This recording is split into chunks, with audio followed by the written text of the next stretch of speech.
It's too late now to turn around and back again.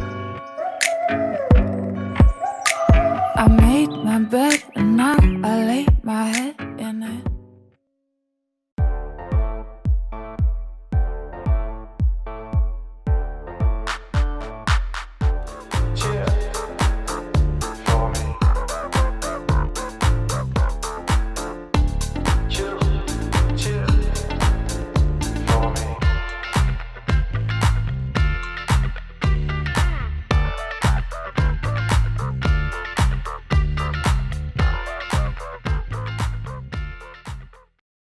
Une manifestation s'est tenue ce matin à Vitry-le-François.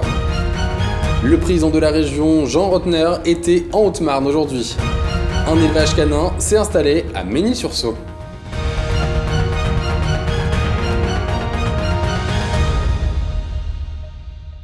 Bonsoir à tous, bienvenue dans votre journal du mercredi 31 mars 2021. Aujourd'hui était une journée nationale de mobilisation pour les retraités et les personnes âgées. L'appel a été lancé par une intersyndicale. 4 villes marnaises se sont mobilisées, Reims, Châlons, Épernay et Vitry-le-François.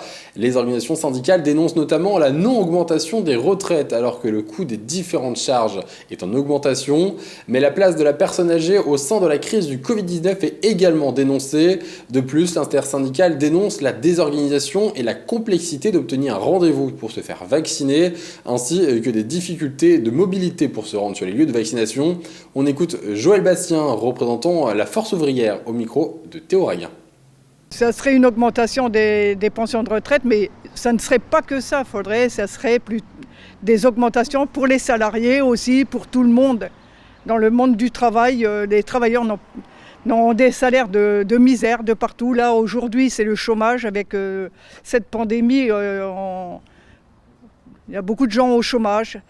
Donc oui, je suis retraitée, oui, je suis là pour défendre les pensions de retraite, mais aussi pour les gens les travailleurs qui ont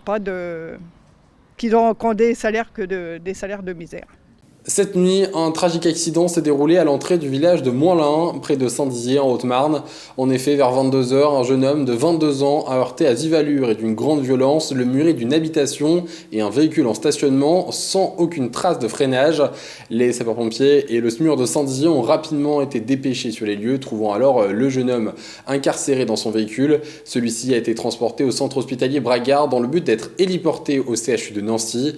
Mais malheureusement, le jeune conducteur est décédé de ses blessures aux alentours de 3h du matin. Un article plus complet à retrouver sur puissancetélévision.fr. Le président de la région Grand Est, Jean Rottner, était présent en Haute-Marne aujourd'hui. En début d'après-midi, il était à Andelus, une commune associée à Ceffonds, près de Montier-en-Der. L'objectif de cette journée était d'échanger sur un thème bien précis, celui de la biodiversité. Il s'est dans un premier temps rendu dans un élevage de volailles, puis dans une exploitation agricole d'un éleveur laitier qui ont décidé de planter des vergers, un geste qu'a souligné le président de la région. Par la suite, il s'est rendu à Aubrive, près de Langres, afin de signer la convention de partenariat entre le Parc national de forêt, la région Bourgogne-Franche-Comté et la région Grand Est. Une signature importante. Écoutez. C'est, je crois, une démarche attendue. Le préfet sera là, mon homologue de Bourgogne-Franche-Comté sera là. C'est aussi la rencontre et la collaboration entre deux régions sur un secteur qui est majeur en termes de qualité, en matière de préservation des espèces, d'initiatives dans la biodiversité également. Et puis moi je tiens à cette collaboration avec Bourgogne-Franche-Comté, surtout dans cette partie de la région où on a encore à progresser en matière de mobilité, en matière de collaboration de santé par exemple. Je crois que pour le quotidien des habitants de cette partie de la région, il est majeur que le rapprochement entre Bourgogne-Franche-Comté et le Grand Est puisse se faire. Et tous les prétextes à ces rencontres, ces collaborations sont bonnes parce qu'elles préparent aussi un avenir. Des propos recueillis par Julien Carré. Et on poursuit cette édition avec le chiffre du jour qui s'élève aujourd'hui à 16 971, ce qui correspond au nombre de chèques énergie d'un montant moyen de 139 € envoyés aux ménages de la Meuse ayant des revenus modestes pour les aider dans les dépenses d'énergie pour leur logement.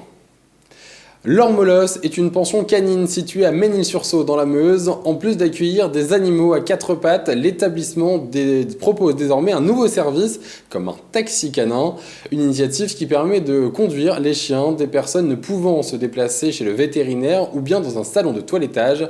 Un reportage à découvrir de Laura Boinet. Un métier passion.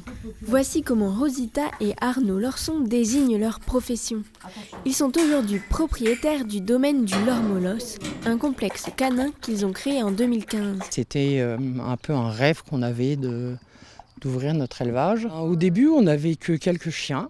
On avait 4 chiens au départ et en fait ça s'est fait vite. On a récupéré des chiens que les gens ne voulaient plus. Voilà, et ça a grandi et après on forme notre cheptel nous-mêmes. On a gardé des jeunes de nos femelles et puis on continue. Diplômée de la CACED, l'attestation de connaissance pour les animaux de compagnie d'espèces domestiques, la gérante de l'élevage développe aujourd'hui 5 races différentes. Je fais du début, donc de la sélection des futurs reproducteurs, des futurs parents, avec lesquels on travaille déjà sur une sélection génétique. Et après, en fait, on fait...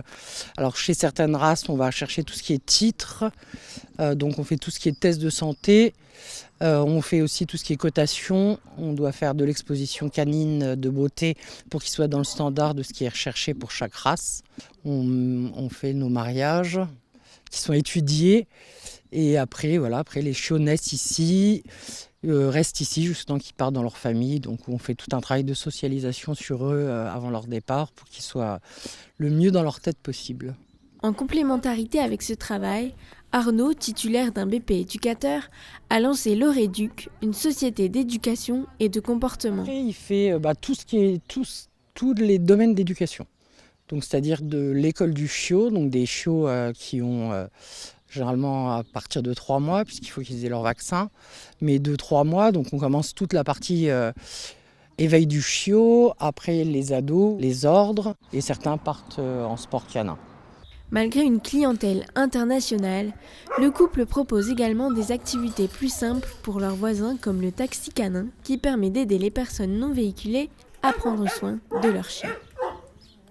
C'est la fin de cette édition de journal, merci de l'avoir suivi. Tout de suite, la météo de demain. Excellente soirée à tous. Toute l'actualité qui vous concerne, à voir et ou à revoir dès maintenant sur puissancetélévision.fr et sur notre application mobile.